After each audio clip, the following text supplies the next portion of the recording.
아버지, 죄송하지만 이만 저희 집에서 나가주세요. 조금 서운하게 들리실 수도 있지만 여긴 저희 집이에요. 이렇게 남의 집에서 하룻밤 자고 가시겠다는 거 실례인 건 아시죠? 실례라, 네 엄마 장례 끝나고 내가 하룻밤만 묵고 가겠다는데. 왜? 너희는 그것도 치가 떨리게 싫냐? 아버지, 우선 진정하시고요. 그런 뜻은 아니었어요. 내가 어제 니들 대화 다 들었다. 너희는 이 집 누구 돈으로 샀는지 벌써 잊은 거냐? 진명에 넘기신 지가 언제인데 또 그 소리예요? 막말로 부모가 자식한테 집 해주는 건 당연한 거 아니에요? 맞아요. 그걸로 생색내셔도 안 통해요. 내가 너희 이 집 줄 때 그냥 준 거 아니다. 우리한테 잘하라고, 효도하라고 미리 준 거야. 부모가 사준 집인데 하루 묵는 것도 치를 떠는 자식한테 뭐가 이쁘다고 내가 집을 줘야 하냐? 이 집 당장 다시 내놔라. 아버지, 갑자기 왜 그러세요? 그래도 제 명이잖아요.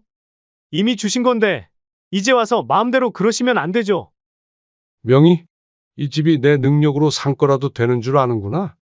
나는 분명 조건 걸고 준 거고 그 조건을 안 지킨 건 너희야.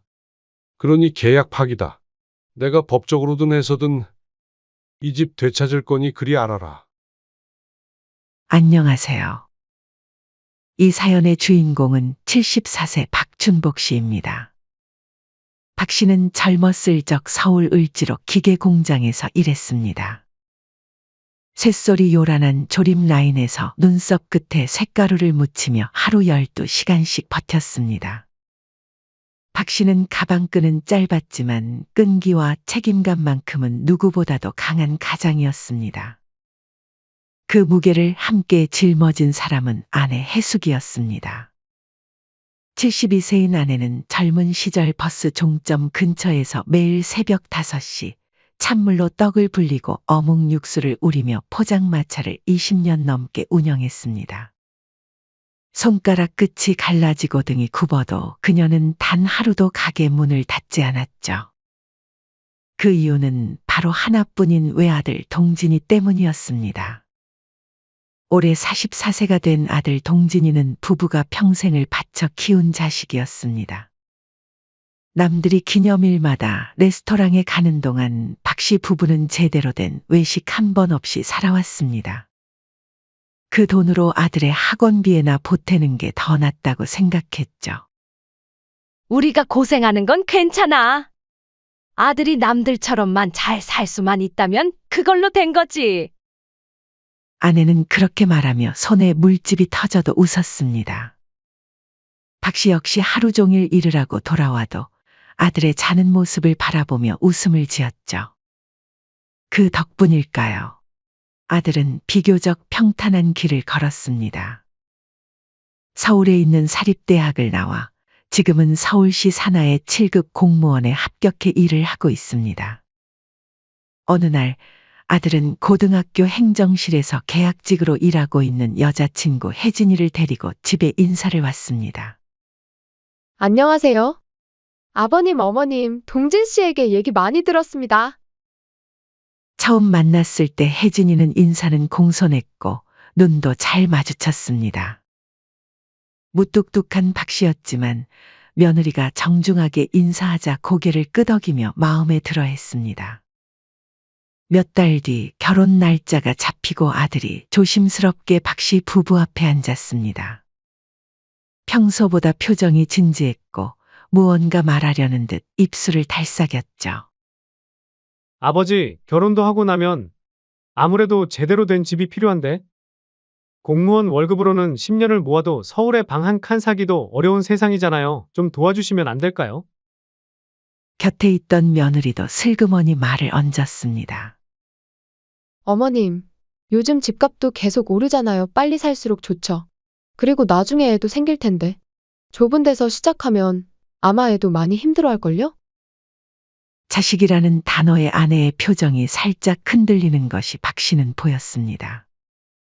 박 씨는 그런 아내의 모습을 곁눈질로 바라보며 속으로 한숨을 내쉬었죠. 그날 밤 박 씨 부부는 안방에 앉아 조용히 말했습니다. 우리도 예전에 집이 없어서 얼마나 서러웠는지 당신도 기억나죠?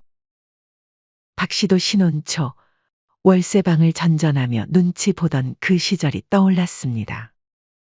지금이 우리가 도와줄 때가 아닐까요? 우리가 늙어서 뭐 큰 집이 필요해요. 조금 작은 데로 이사 가고 그 돈으로 애들 보태주자고요. 하나뿐인 아들이잖아요. 박 씨는 미간을 찌푸리며 중얼거렸습니다. 아무리 그래도 이렇게까지 해주는 게 맞나? 하지만 아내는 단호했습니다. 우린 고생해봐서 알잖아요. 그 서러움 걔들도 안 겪게 해줘야지. 결국 부부는 지금 살던 아파트를 정리하기로 했습니다. 그리고 조금 더 싼 동네에 투룸 전셋집을 얻어 이사를 했죠. 지금까지 모은 적금을 모두 털어 서울 외곽에 있는 신축 아파트 한 채를 아들 이름으로 구입해 주었습니다. 하지만 박 씨는 마지막까지 단단히 확인하고 넘어갔습니다. 그는 아들을 불러 앉히고 진지한 표정으로 말했습니다. 그냥 주는 건 없다. 우리가 늙어서 아프면 니들이 책임지는 거. 그 조건으로 주는 거야.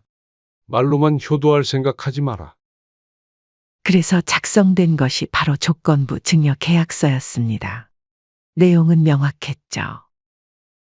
본 건물은 박춘복, 윤혜숙 부부의 노후 봉양과 효도를 조건으로 증여함.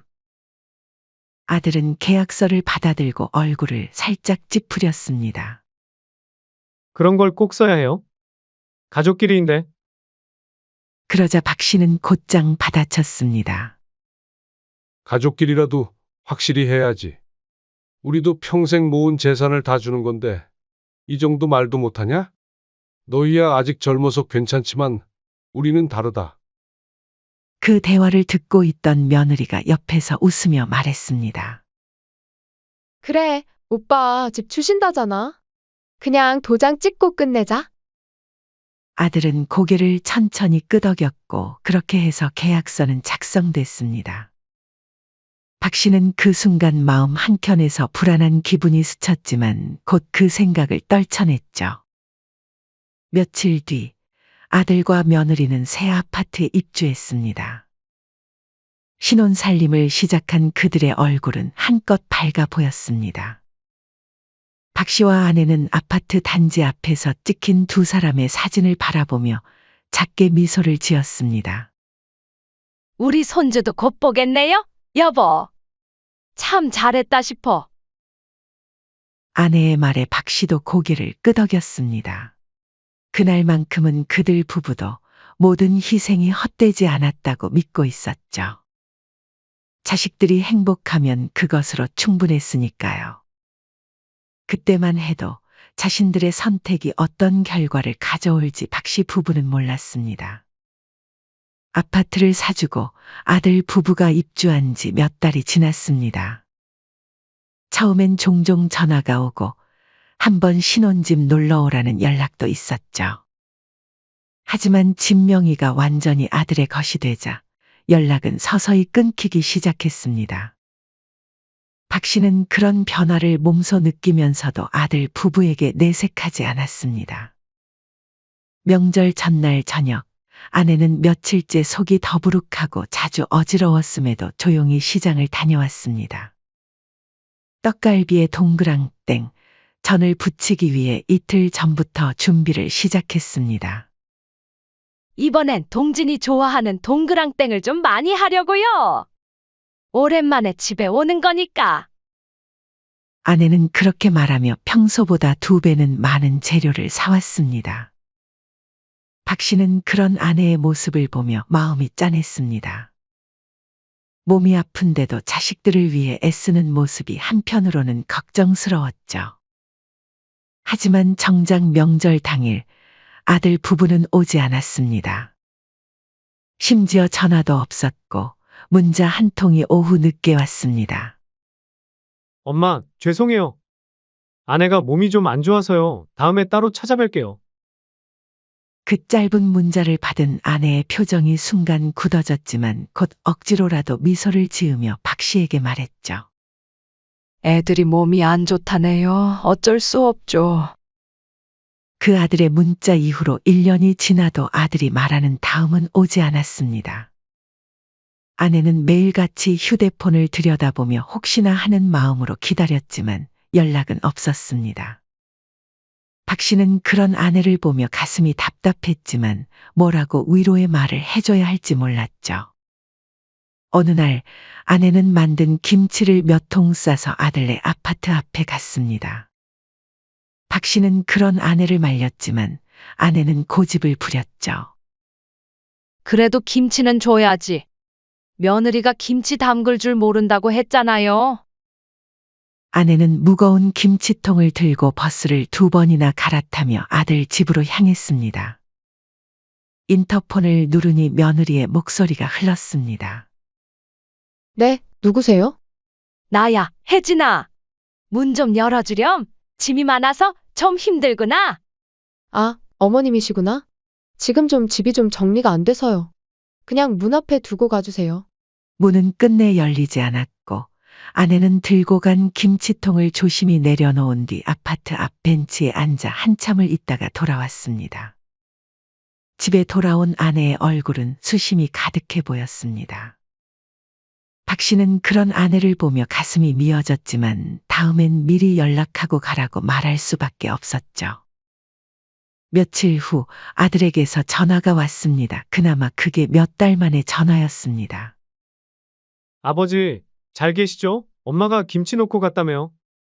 아, 그거 잘 받았어요. 고맙다고 전해주세요. 네가 직접 말해. 전화 한 통 못해? 요즘 통 정신이 없어서요. 죄송해요. 사과는 했지만 목소리엔 진심이 담겨 있지 않았습니다. 박 씨는 그런 아들의 태도에 화가 났지만 대신 조용히 전화를 끊고 깊은 한숨을 내쉬었습니다. 하지만 아내는 여전히 자식의 편을 들었습니다. 애들도 요즘 힘들겠지. 맞벌이에 살림까지 하느라 정신없을 거야. 그래도 사람이 해야 할 도리가 있지. 아무리 바빠도. 박 씨는 짧게 그렇게 말하고 담배만 피웠습니다. 그러던 중 아내의 몸에 이상이 생겼습니다. 밤에 자다 숨이 차다고 하고 배를 잡고 앓기 시작했죠. 처음에는 단순한 소화불량인 줄 알았는데 증상이 계속되자 박 씨는 아내를 병원에 데려갔습니다. 병원에서 검사를 받았고 결과는 담낭암 3기. 이미 간까지 전이가 된 상태였습니다.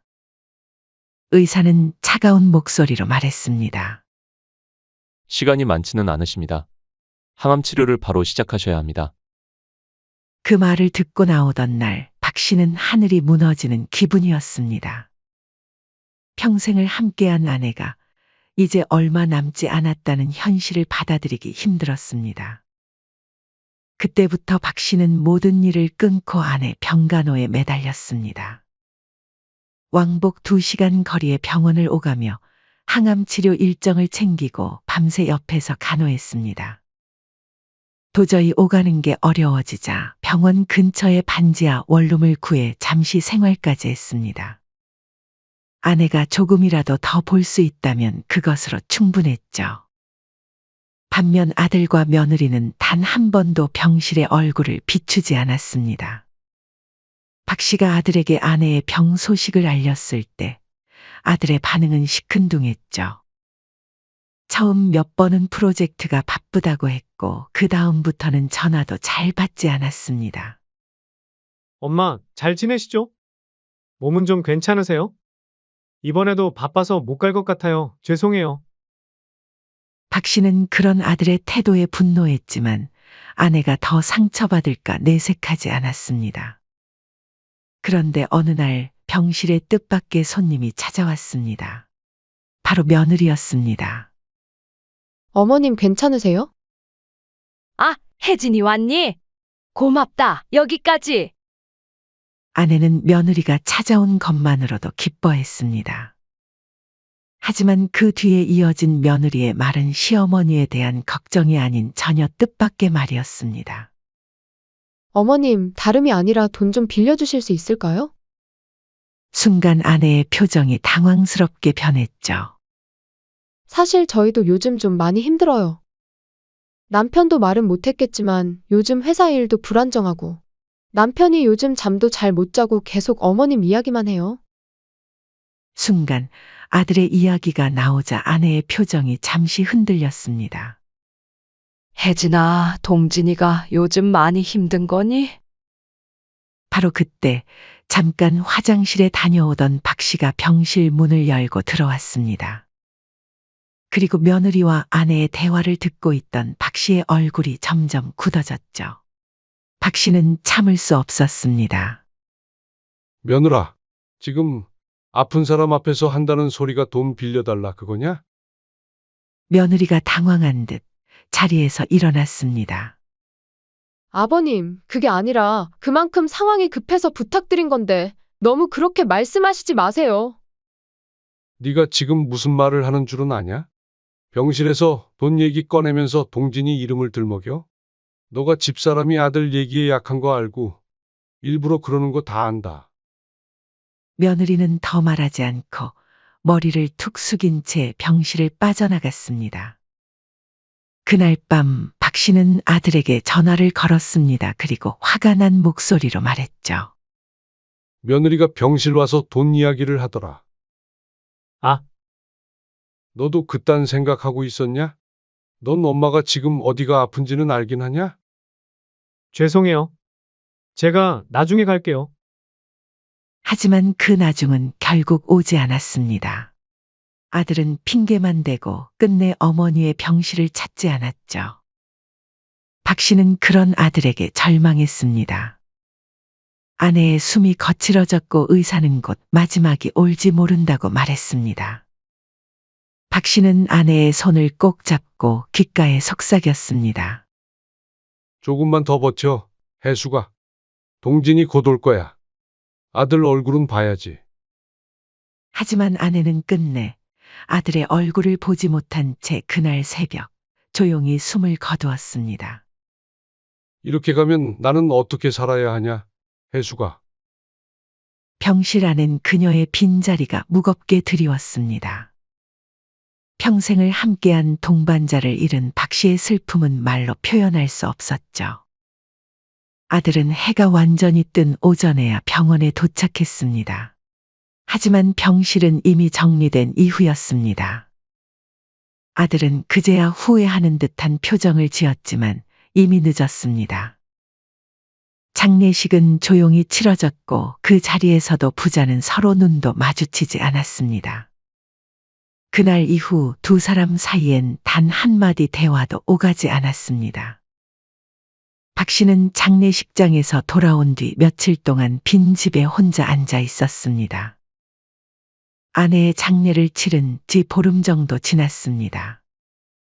치료비와 입원비로 부부의 평생 저축 대부분을 썼고 박 씨에게 남은 돈이라곤 아직 지급도 안 된 아내의 보험금과 정리하지 못한 반지하 원룸 열쇠 한 개뿐이었습니다. 그마저도 이번 달 말이면 계약이 끝나는 상황이었죠. 당장 지낼 곳이 마땅치 않았고 서울엔 아들 집이 있다는 사실이 문득 떠올랐습니다. 장례식 때의 차가운 분위기가 떠올라 망설여졌습니다. 하지만 다른 선택지가 없었죠. 마음 한구석에선 며칠만이라도 편히 몸 좀 누일 곳이 있었으면 하는 바람뿐이었죠. 결국 박 씨는 무거운 발걸음으로 서울 외곽의 아들 집을 찾아갔습니다. 아파트 단지에 도착한 박 씨는 잠시 벤치에 앉아 마음을 다스렸습니다. 벨을 누르자 문이 열렸고 며느리가 문틈으로 박 씨를 위아래로 훑어보았습니다. 아버님 이 시간엔 웬일이세요? 며느리의 목소리에는 반가움보다는 당황스러움이 묻어 있었습니다. 박 씨는 조심스럽게 말했습니다. 혜진아, 내가 당장 갈 데가 없어서 그러는데 잠깐 좀 신세 좀 져도 되겠니? 몇 밤만 몸 좀 뉘려 그래. 아들도 퇴근에 들어오고 있던 참이었습니다. 아들은 아버지를 보자 순간 당황했습니다.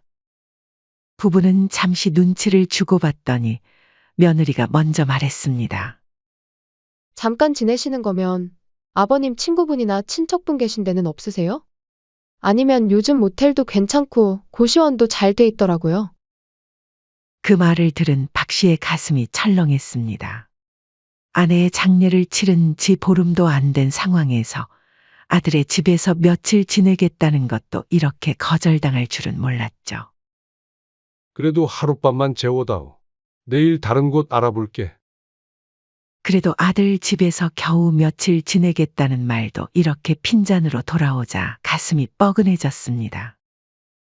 아들은 아무 말 없이 방으로 들어갔고 며느리는 어쩔 수 없다는 듯 박 씨를 집 안으로 안내했습니다. 아들 집에 오는 동안 아무것도 먹지 못했고 지친 몸은 기력이 없었습니다. 박 씨는 며느리에게 조심스럽게 말했습니다. 배가 좀 고프네. 밥 좀 줄 수 있겠니?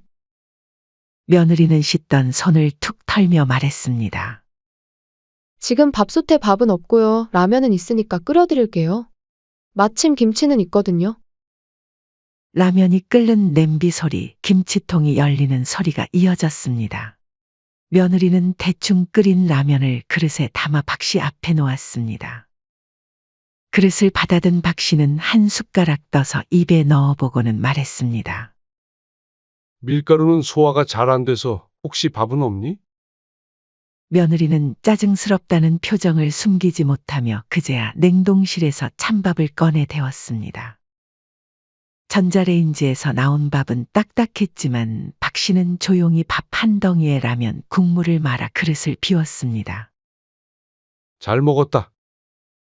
그렇게 말한 뒤 박 씨는 작은 안방 한쪽에 이불을 펴고 쪽잠을 청했습니다. 밤이 깊어지자 문틈 너머로 말소리가 들려왔습니다. 그 소리는 아들 부부가 거실에서 나누는 대화였습니다.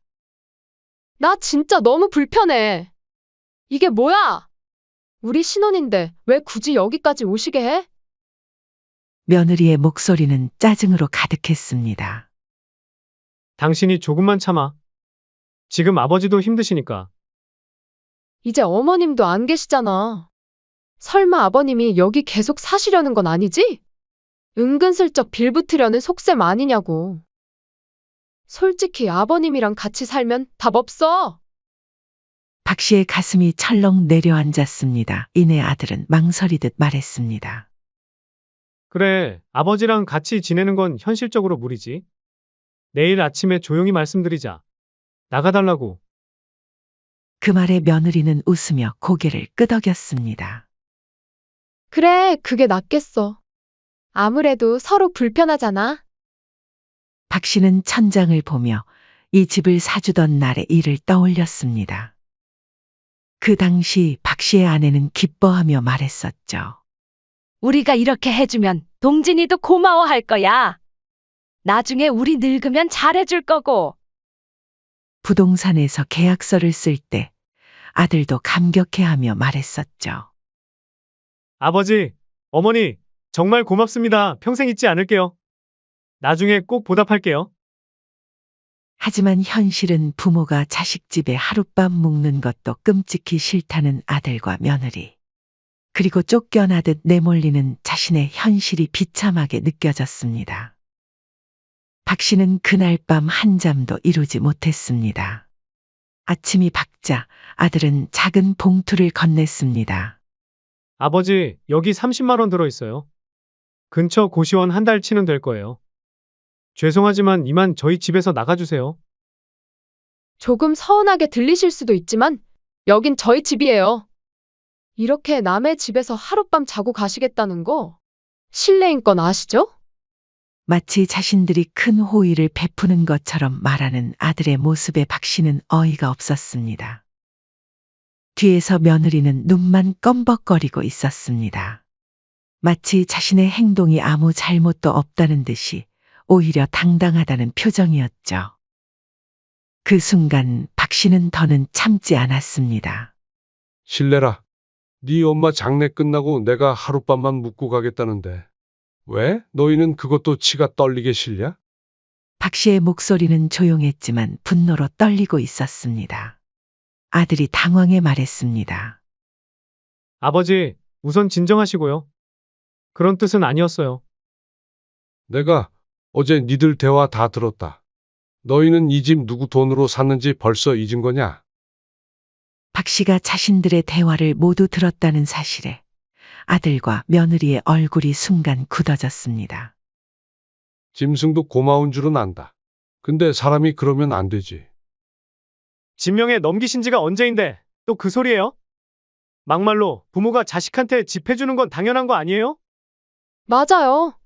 그걸로 생색내셔도 안 통해요. 박 씨는 단호하게 말을 잘랐습니다. 동진아, 내가 너 이 집 줄 때 뭐라고 했는지 기억 안 나냐? 그냥 준 거 아니다. 우리한테 잘하라고, 효도하라고 미리 준 거야. 부모가 사준 집인데 하루 묵는 것도 치를 떠는 자식한테 뭐가 이쁘다고 내가 집을 줘야 하냐? 이 집 당장 다시 내놔라. 그 말에 아들은 말을 더듬으며 말했습니다. 아버지, 갑자기 왜 그러세요? 그래도 제 명이잖아요. 이미 주신 건데 이제 와서 마음대로 그러시면 안 되죠. 아들의 목소리에는 당황스러움과 함께 약간의 반발심도 섞여 있었습니다. 명희, 이 집이 내 능력으로 산 거라도 되는 줄 아는 거냐? 나는 분명 조건 걸고 준 거고 그 조건을 안 지킨 건 너희야. 그러니 계약 파기다. 내가 법적으로든 뭐든 다 되찾을 거니 그리 알아라. 박 씨는 그동안 쌓였던 분노와 실망을 모두 토해냈습니다. 아내의 마지막 순간에도 얼굴 한 번 비추지 않았던 아들, 병실에서 돈을 요구했던 며느리, 그리고 지금까지의 모든 서운함이 한꺼번에 터져나왔죠. 그 말에 방 안은 고요해졌습니다. 며느리의 표정은 굳었고 아들은 고개를 떨군 채 아무 말도 하지 못했습니다. 박 씨는 조용히 아들의 집을 나섰습니다. 박 씨는 아들이 준 30만 원을 꼭 쥔 채 조용히 법무법인 사무실로 향했습니다. 그 돈으로 상담을 받고 아내와 함께 작성했던 조건부명의 이전 계약서를 꺼내 보였습니다. 변호사는 서류를 천천히 훑어보며 고개를 끄덕였습니다. 이건 단순한 증여가 아닙니다. 부모 봉양을 조건으로 한 증여 계약이네요. 이 조건이 위반됐다면 무효소송 충분히 가능합니다. 박 씨는 말없이 고개를 끄덕였습니다. 그동안 품고 있던 분노와 절망이 법적 근거가 있다는 사실에 약간의 위안을 느꼈죠. 변호사는 계속해서 설명했습니다. 다만 이런 경우 조건 위반 사실을 명확히 보여줄 수 있는 증거들이 필요해요. 박 씨는 그때부터 증거 수집에 나섰습니다. 아내가 생전 며느리에게 보낸 카카오톡 메시지들, 며느리가 아내에게 쏘아붙인 메시지 캡처들을 정리했죠. 명절이나 가족 행사 불참 기록, 병간호 외면 사실, 그리고 무엇보다 병든 시어머니에게 돈을 달라며 찾아온 기록들까지 차곡차곡 모았습니다. 며칠 후 박 씨는 정식으로 아들 부부를 상대로 소송을 제기했습니다. 첫 번째 재판날 법정은 차가운 분위기로 가득했습니다.